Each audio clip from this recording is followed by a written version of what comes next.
How's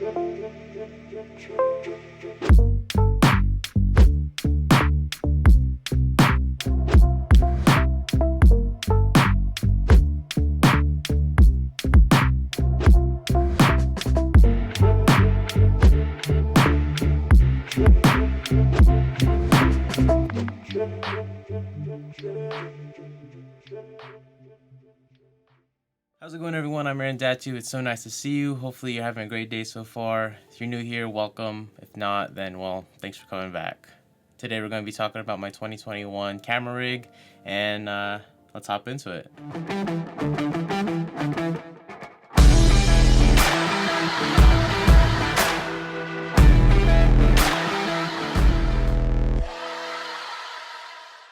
So a little backstory, so if you saw my Sony A7 III video or camera rig last year, this is just an update to that. Again, I did sell the Sony A7 III because of obviously the Sony A7S III. Yeah, I did it, and a lot has changed. As you can tell, it's not nearly as big as my last rig. So I sold a few things, bought some new things, and overall it's a whole new thing. But I've been shooting with it for about 3 months now, and as far as I can tell, I kind of love this whole smaller modular setup and not nearly needing as much like heavy duty battery power as I did before with the V-mount battery. My needs are different than yours, but this is just what I use, and hopefully you learn something. And if you do want to pick up any of the stuff that I have in my current rig right now, all the stuff will be listed down below. So with further ado, this is it. This is the rig. It is very much more compact and smaller, and you'll notice I changed out a few things. I do still have the 50mm lens on here just because it is like my go-to lens. I love everything about the 50mm focal length. Yeah, so a lot has changed. I mean, like, it shrunk overall from like super long, big, obnoxious thing, and that is because of the Sony A7S III and all the recording capabilities it has, and it had everything that I needed, which is why I switched. Again, I'm not going to tell you you should switch or not. That is purely up to you and what you want to do with your whole like career as a filmmaker and slowly building up to that gear. I wouldn't recommend, if you're just trying to get into it, just to go ahead and hop on this camera. But again, if you have the money, I mean, go ahead and like ball out. So I kind of got to build it and explain like all the parts and all that. So I got to unbuild it and then rebuild it again. So we'll just do this instead. Oh, there you go. That was easy. So the brain of this entire build obviously is the Sony A7S III with the smaller rig cage for Sony A7S III. Memory cards, I didn't end up getting those CF Express Type B cards or Type A cards just because they're super overpriced right now, and I'm just waiting until they lower in price, and I want higher capacity. So if I was gonna buy them, I'd rather buy them in like 256 gigabytes rather than just maxing out at 160. I will eventually get the like CF Express Type A cards, but at the moment I'm waiting. So I substituted out for these Sony M cards, these 256 M cards. This one, I got 2 of them. Again, most of the time I do fill both up on a wedding day, since I do shoot primarily in 60 frames per second in 4K, but not like the super high one, again, because the memory card can't handle that much read and write. But it gets it done for what I need. And obviously you can tell like this is a whole bunch less stuff than my previous one. Again, I love it. It's awesome. It's a lot lighter, but again, I kind of miss like the V-mount battery just because it looked legit as hell. But yeah, I'd rather have functionality and modularity over looking good. So the next thing obviously is support. So at the bottom, I do put on these Manfrotto plates, and I do have a bunch of these quick releases that are on all my tripods, my gimbal, everything, just because I like to keep it like fast and all that, and switching from one to another without having to unscrew the plate and screw it back on to a different plate or different mount. It just helps with keeping everything fast and convenient. Now I gotta screw this in. And I don't know how some people have their quick releases mounted on their cameras, but I like to put it all the way flush with the back of the camera. Maybe I'm doing it wrong, I don't know. Next is gonna be this extension rod, or this NATO rail extension rod. It's a pretty long one. I don't remember the code item on it, so it'll be right here. And you'll see why I got the long one. And you can actually get the extra long one, but I found this to be like a good enough length to where I don't really feel like I need the longer one, or the longer version. And the whole like concept behind this design, I got this idea from James Matthews when he was talking about his Blackmagic rig, and it had like yeah, it slides and you adjust. This is where I got the idea from, so you could check out his video. You've probably seen it already, and I kind of like the whole concept. I want to kind of bring that to the Sony A7S III. Again, I don't really see a lot of people with this kind of rig for the Sony A7S III, so hopefully I see a lot more people using it. Tag me, man. But before we put the handle on, we will put on a lens just so it doesn't feel so weird. Most of the time I do rock with the Sony 50mm f1.4. I just love the focal length, honestly. And on all my lenses, I do have a Pro Mist filter on. Recently I did actually pick up the Peter McKinnon Mist one, the 2 to 5 stop one. That mainly lives on my 16 to 35 G Master lens, just because like having to layer like a Pro Mist and an ND on, you'll see a lot of vignetting. So that is one of the reasons why I ended up picking up that 2 to 5 Pro Mist Peter McKinnon version. But this one has just a regular Pro Mist. It's a quarter power one. It's a black Pro Mist filter. And then I have the 6 to 9 stop regular variable ND from Peter McKinnon as well. So next would be actually the handle, the side handle.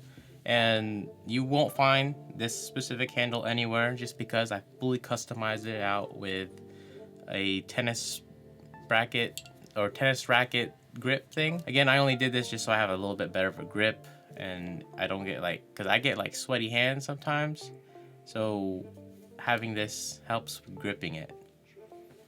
Yeah, that made sense. And the cool part I find is how adjustable this whole side handle is.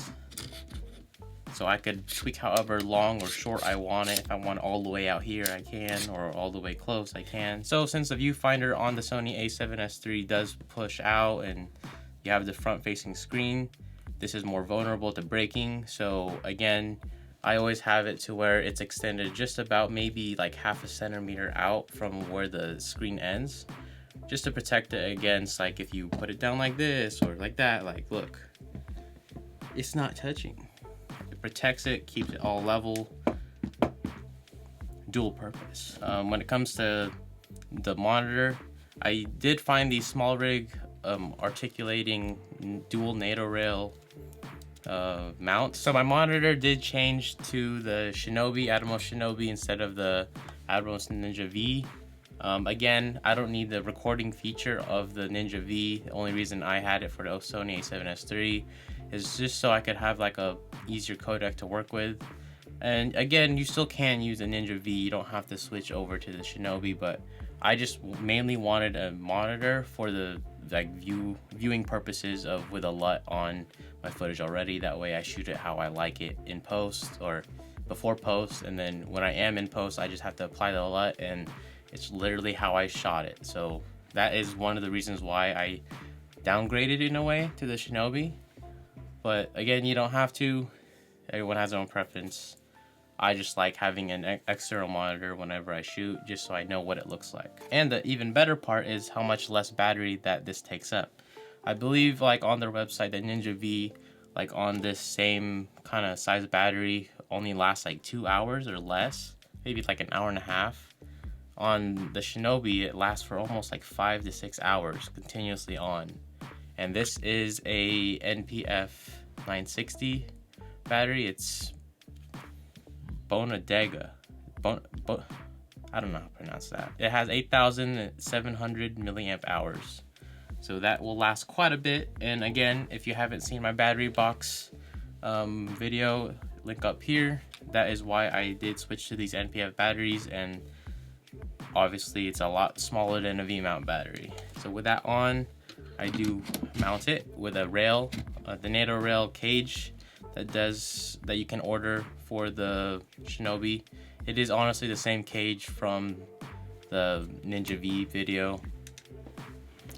Yeah, it's the same cage. They're the same size. And then in terms of cable, I don't need a super high quality cable, which again is another plus for using this kind of setup, because you do need like that higher quality cable for when you are using the Ninja V, just because of the fact that you are transmitting data to the monitor or to the recorder. So I don't really need as high quality of a cable, or an HDMI cable for this rig, but I did end up getting the one that has like a 90-degree bracket. That way I could seamlessly put it in between the handle and connect it to the monitor. See that word, I can't pronounce monitor. So I did switch out the microphone from my previous one. So I used to have the D3 Pro. Honestly, I do love the overall like audio quality from that microphone, from that shotgun microphone. But this like takes the cake in terms of like shotgun microphones, just because of the fact that as dual recording, it auto turns on and off. I mean, yo, that's all I could ask for. Auto turning on and off has literally the reason why I got this microphone. I'd always forget to turn on my microphone for the D3 Pro, and I'd have some clips with no audio, which would suck. But again, yeah, so I switched to this microphone. It is the Rode VideoMic NTG. Yeah, and the Deadcat is a Movo Deadcat, and there you go. I mean, that is the entire rig. Again, it's very much a handheld kind of rig too. But yes, you can hold it like this, and you could also take off the microphone if you don't really record with audio anyway. So you could take off the microphone and have it even more compact. You could take off the side handle and it's even more compact. So you could definitely just like fully modularize it if you don't want to have all these extra parts. Again, this is my rig for 2021 for a Sony A7S III. I mean, that's it. This is a lot smaller. The battery life is still pretty good. It's pretty decent. You know, I think I only have to go through 2 of these in one day. And on that second one, I have like 50% plus battery left. So it very much still holds its own in terms of battery life and modularity. You just want to try something new, and I like this whole setup. It's very easy to hold. It's not super heavy, you know, and it's like super practical in terms of like why I have this like extra handle on the side is to protect, again, the monitor from, or the viewfinder from breaking. That's all I got for today's video. Thank you again for watching. I appreciate you. Comment down below if you do like have a separate rig, or if you're gonna use this rig particularly. I don't know, like tag me on Instagram or message me. Say what's up in the comments, man. But anyways, like the video if you like it, share if you're into that, consider subscribing if you're not already, and hit that bell notification to stay up to date when I post new videos. And as always, follow me on all them social medias at Aerodactyl and I'll see you all on the next one. Peace. Dang, man, now I gotta unbuild this thing fast. Can't be wasting data. So my monitor, I can't say monitor.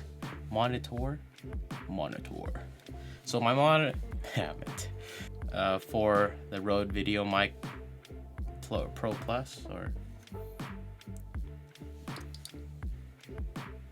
what is this? You could just hold it like this. Okay, too much coffee today.